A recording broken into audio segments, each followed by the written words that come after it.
അടുക്കളയിൽ ചെന്ന് കഴിഞ്ഞാൽ ഇതാ പിടിച്ചോന്ന് പറഞ്ഞോട് എല്ലാ വിഭവങ്ങളും ഇതാന്ന് പറഞ്ഞ് ഉണ്ടാക്കുന്ന കണ്ടിട്ടുണ്ടോ? കണ്ടിട്ടുണ്ടോ? അതെന്തുകൊണ്ടാ? എന്താണ്? എക്സ്പീരിയൻസ് ആണ്. അപ്പം നിങ്ങളിപ്പോൾ പഠനത്തിൻ്റെ മേഖലയാണ് ഇപ്പോൾ മെയിനായിട്ടുള്ളത് അല്ലേ? നിങ്ങളുടെ പഠനമാണ് മെയിൻ ആണോ? ആണ്. അപ്പോൾ പഠനത്തോടൊപ്പം നമുക്ക് ഇപ്പോൾ ഈ വർക്ക് എഡ്യൂക്കേഷൻ അതിനകത്ത് തൊഴിൽ മേഖലകൾ പരിചയപ്പെടുമ്പം ഭക്ഷ്യ വ്യവസായം പരിചയപ്പെടുന്നുണ്ട്. ആ സമയത്ത് നിങ്ങൾക്ക് അറിയാവുന്ന പോലെ പഠിച്ചെടുക്കാൻ ശ്രമിച്ചാൽ നിങ്ങൾക്ക് എങ്ങനെ ഉപകാരപ്പെടുക? നിങ്ങൾ 10 കഴിഞ്ഞ് +1 +2 കഴിഞ്ഞ് ഒരു പ്രൊഫഷണൽ കോഴ്സ് പഠിക്കാൻ വേണ്ടി പോകുന്ന സമയത്ത് ഒരു ഹോസ്റ്റലിൽ നിൽക്കുക. ഹോസ്റ്റലിലെ ഫുഡ് നിങ്ങൾക്ക് പറ്റുന്നില്ല. നിങ്ങളൊരു 5-6 പേര് കൂടിയിട്ട് ഒരു വീടെടുത്ത് താമസിക്കാൻ ശ്രമിക്കുന്നു. പക്ഷേ അവിടെ നിങ്ങൾക്ക് ഏറ്റവും വലിയ വെല്ലുവിളിയാവുന്ന ഫുഡ് തന്നെയായിരിക്കും. ആ ഫുഡ് ഉണ്ടാക്കാൻ നിങ്ങൾക്ക് ഒരു ബേസ് നോളജ് നിങ്ങൾക്ക് ഉണ്ട്. കുറച്ചൊക്കെ എക്സ്പീരിയൻസ്ഡ് കൂടെ ആയിട്ട് പോവുകയാണെങ്കിൽ നമ്മുടെ പഠനം എന്ന് പറയുന്ന മെയിൻ സംഭവത്തിനെ അവിടെ നിർത്തിവെക്കാതെ തന്നെ നമുക്ക് ഫുഡിൻ്റെ പരിപാടി ഈസി ആയിട്ട് ചെയ്യാൻ പറ്റൂലേ? നമ്മുടെ അമ്മമാരെങ്ങനെയാ? എക്സ്പീരിയൻസ്ഡ് ആയതുകൊണ്ടാണ് അവർക്ക് ഇതാന്ന് പറഞ്ഞുകൊണ്ട് സാധനങ്ങൾ ചെയ്യാൻ പറ്റുന്നത്. ആദ്യം കേക്ക് ഉണ്ടാക്കിയ പോലെ ആയിരിക്കുമോ ഒരു ബേക്കിംഗ് പഠിക്കാൻ തുടങ്ങിയ ഒരു വ്യക്തി ആദ്യം കേക്ക് ഉണ്ടാക്കിയ പോലെ ആയിരിക്കുമോ പിന്നീട് കേക്ക് ഉണ്ടാക്കുക? സ്പീഡായി കഴിഞ്ഞാൽ കണ്ണും പൂട്ടി ഉണ്ടാക്കും അല്ലേ? അതുപോലെ തന്നെയാണ് കുറച്ച് നോളജ് കുക്കിങ്ങിലൊക്കെ നമ്മൾ നേടിക്കഴിഞ്ഞാൽ ഈ പറയണ പോലെ എവിടെ നമ്മൾ പെട്ടുപോകത്തില്ല.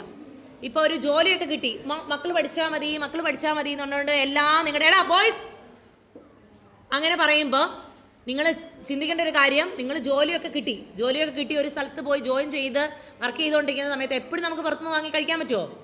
അത്യാവശ്യം കുക്കിംഗ് അറിയുമെങ്കിൽ നമുക്ക് ഏത് പ്രദേശത്ത് പോയാലും നമ്മുടേതായ ഫുഡ് നമുക്ക് ഉണ്ടാക്കത്തില്ലേ? യൂട്യൂബൊക്കെ നോക്കി ഉണ്ടാക്കാം.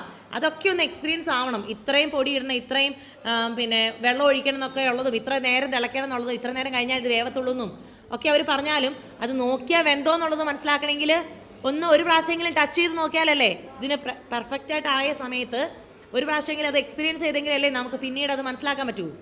മനസ്സിലാവുന്നുണ്ടോ പറയുന്നത്? അതുകൊണ്ട് എല്ലാ മേഖലയും ഒന്ന് തൊട്ടുപോകുന്നു നമ്മൾ ഈ പഠനത്തിൻ്റെ സമയത്ത് തന്നെ. പഠിക്കുന്ന കാലഘട്ടത്തിൽ തന്നെ എല്ലാ തൊഴിൽ മേഖലയും തൊട്ടുപോകുന്നു. ആർക്ക് ഏതാണോ വഴങ്ങുന്നത് അതിനനുസരിച്ചിട്ട് നമ്മൾ എന്ത് ചെയ്യുന്നു?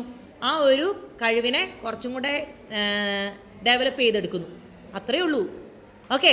അപ്പോൾ ഇനി അങ്ങോട്ടേക്ക് എന്ത് ചെയ്യണം? നിങ്ങളുടെ ഉള്ളിലെ നൈപുണ്യം കണ്ടെത്തേണ്ടത് നിങ്ങളുടെ ഉത്തരവാദിത്തം മാത്രമാണ്. ചിന്തിക്കുക. 2K മക്കൾക്ക് എന്തിന് അവകാശമില്ല? എനിക്ക് പഠിക്കാൻ അവസരം ഉണ്ടായിരുന്നില്ല എന്ന് പറയാനുള്ള അവകാശം ഉണ്ടോ നിങ്ങൾക്ക്?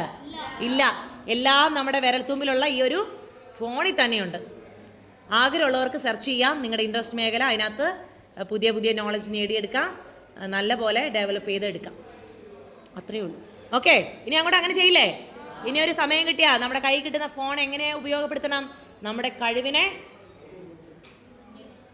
കുറച്ചുകൂടെ മെച്ചപ്പെടുത്താൻ വേണ്ടി തന്നെ ഉപയോഗിക്കാനുള്ള മേഖലകൾ സെർച്ച് ചെയ്ത് കാണണം.